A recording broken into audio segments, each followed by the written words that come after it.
Dans les pays développés, l'inflation a atteint en 2022 des sommets inégalés depuis 4 décennies. Ce dérapage trouve bien entendu son origine dans les dislocations mondiales provoquées par la pandémie de Covid-19 et la guerre en Ukraine. Mais le pic de cette phase inflationniste est derrière, et la décrue a clairement débuté aux États-Unis. D'ailleurs, le reflux commence désormais en Europe en raison de la forte baisse des cours de l'énergie, à commencer par le gaz naturel dont le prix a été divisé par 5 depuis l'été. L'année qui commence pourrait donc bien être celle de la désinflation. Cela incitera les principales banques centrales à mettre fin au fort resserrement monétaire administré depuis le printemps 2022.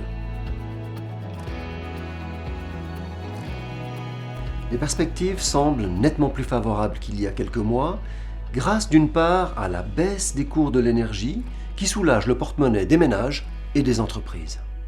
Et d'autre part, en raison de l'abandon par Pékin de la politique zéro Covid qui est de nature à redonner un coup de fouet à l'économie chinoise. Leurs principaux partenaires commerciaux, dont l'Europe et la Suisse, devraient également en profiter.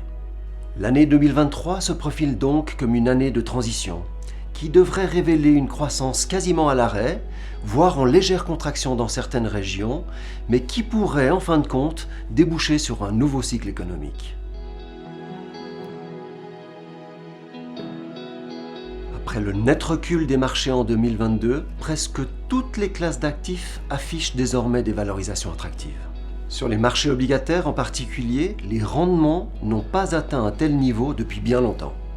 Quant au marché d'actions, il nous semble généralement sous-évalué et s'oriente certainement vers un redressement.